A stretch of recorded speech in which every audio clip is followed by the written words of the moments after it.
ክርስቲያን ታደለ አቶ ዮሐንስ ጓያለው ዶክተር ካሳ ተሻገር ያለመከሰስ መብት ሳይነሳ ተይዘው ለ20 ወራት ታስረው ይገኛሉ።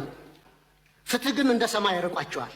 ጀግናው ለእውነትና ለሐቅ የሚቆመው የህዝብ ተወካዮች ምክር ቤት አባል የሆነው ዶክተር ደሳለኝ ጫኔ በእውነቱም እናቱ ወንድ ልጅን ወልዳለች። ድሃ ተበደለ፣ ፍትህ ተዛባ፣ እውነት ተደብቃ ሐሰት ገነነች። ሁሌም ከአንደበቱ የሚወጡ የሐቅ ንግግሮች ቢሆንም ግን ደግሞ በዚያ መንደር ሰሚ ጆሮን አጥቷል። በፓርላማው አሊያም ማጨብጨብ አሊያም ማንቀላፋት አሊያም እንደ ቄስ ሞገሴ ማኮፈስ ካልሆነ በቀር እንዲህ ያሉ የሰሉ እውነታን ያዘሉ ትችቶች ዘብጥ እያስወረውራሉ የተባለ ይመስል ክርስቲያን ታደለም የዚሁ ገፈት ቀማሽ ሆኗል። ታዲያ በዛሬው በተደረገው ውይይት ላይ ስለ ክርስቲያን ምን ተባለ፣ ምንስ ተወሰነ፣ መረጃዎችን አካፍላችኋለሁ። አንድ ምክልም ካላችሁ በየትኛውም ደቂቃ የሚጸጽታችሁን ስለ አትዝሩ። በመጨረሻም ተወዳጁ አርቲስት ሰላም ተስፋዬ በደስታ ብዛት እንባዋን አፈሰሰች። ብዙዎቻችሁ እንደምታውቁት አርቲስት ሰላም ተስፋዬ ከባለቤቷ አማን ጋር ጋብቻ መፈጸሟን ተከትሎ የሱን የአማንን የምንፍቅና እምነት ተቀብላ መቆየቷ የሚዘነጋ አልነበረም። ታዲያ በዛሬው ዕለት ሰላም ምን አስለቀሳት? ለምንስ ወደ ኦርቶዶክስ ለመመለስ ቆረጠች? አስደሳች መረጃን አጋራችኋለሁ።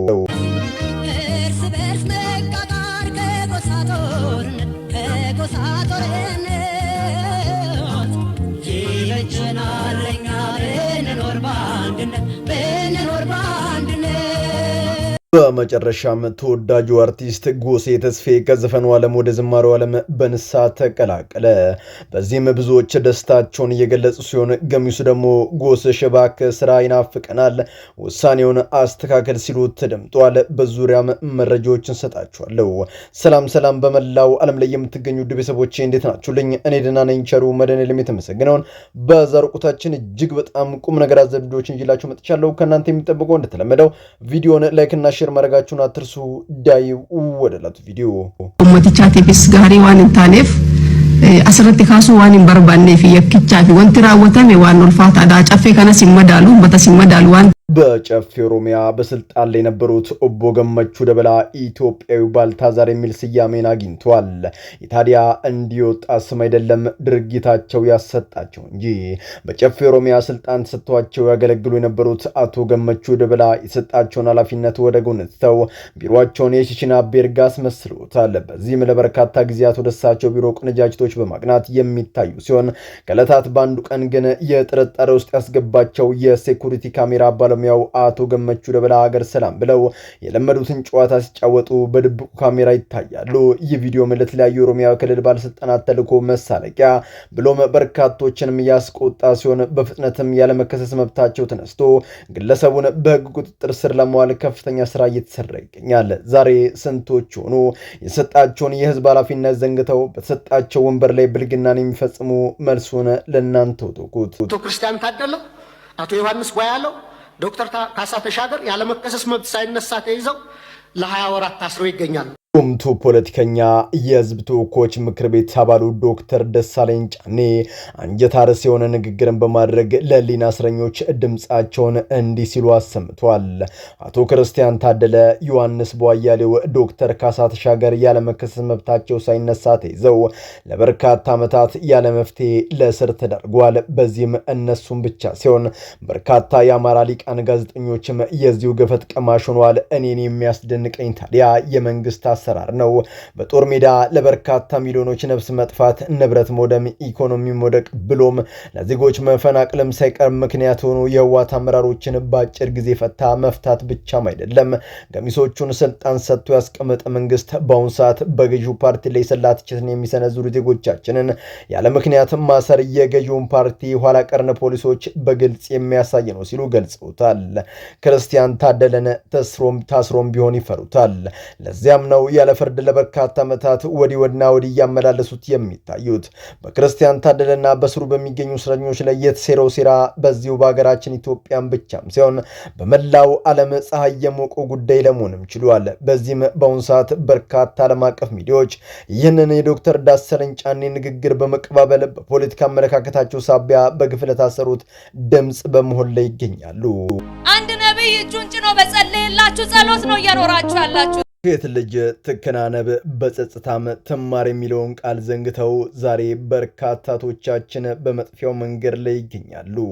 አንድ ምክር ልምከራችሁ፣ በየትኛውም ደቂቃ የሚጸጽታችሁን ስራ አትስሩ። ተወዳጁ አርቲስት ሰላም ተስፋዬ ለባሏ ስትል ሳይገባት የገባችበት የምንፍቅናው ዓለም በእጅጉ ውስጧን አሳዝኗታል። ለምን እየተማረ ሰው ጥያቄ ነው።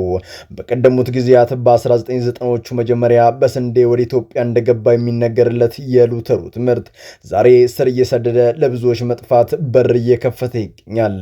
አስቀድሞ በዚያ ጊዜ የነበሩ መናፍቃን ግን እንዲህ እንደ ዛሬዎቹ በየመንገዱ ሰላም የሚነሱ ራሳቸውንም ነብይ ማለት የሚቀቡ አልነበሩ። እንቁላል ቀስ በቀስ በእግሩ ሄዳል ነውና ነገሩ። እንደዛ በእርጋታ የገባ እምነት ዛሬ ላይ ፈጣሪ መስገን በርካታ ነብዮችን በሀገራችን ላይ እንዲነሱ ለማድረግም በቅቷል። በዚህም ነብዮቻችን ሰማያዊን ትተው ዓለማዊን ጉዳይ፣ ገንዘብ፣ መኪና፣ ቤት፣ ውጭ ሀገር መሄድን ለህዝብ እያወጁ ላቡን ጠብ አድርጎ የመጣውን የህዝቡን ገንዘብ በመውሰድ የራሳቸውን ትልቅ ኢምፓየርም ይገነባሉ። ታዲያ ይህን ተከትሎም ሳይቃጠል በቅጠል ያለችው አርቲስት ሰላም ተስፋዬ በቅቶኛል ስትል ትደመጣለች። በዚህም በንግግሯ ቤተክርስቲያን የእግዚአብሔር ቅዱስ ቃል የሚሰበክባት እንጂ በዲምላይት ባንቆጠቆጡ ቸርቾች የስጋ ፍቃድ የሆነው ምድራዊ የሚሰበክባት አይደለችም።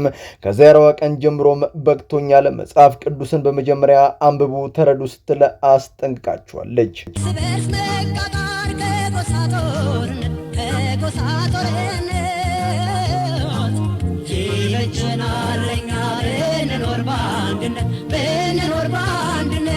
የወደቀው ጥንተ ጠላት ዓለምን ከተቆጣጠረበት መንገድ አንዱ ዘፈን መሆኑን ምን ያህሎቻችሁ ታውቃላችሁ?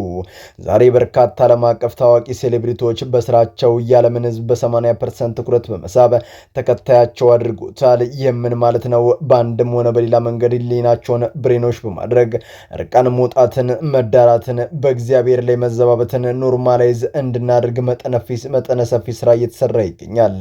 ታዲያ ይህን ተከትሎም ለበርካታ ዓመታት በዘፈኑ ዓለም ላይ ነክሶ የቆየው ጎሳዬ ተስፋዬ በመጨረሻም ቁርጥ ውሳኔን በማድረግ የዘፈን ማይኩን ሰቅሎ ዳግም የዝማሬውንና የአገልግሎትን ማይክ ለማንሳት ተቃርቧል።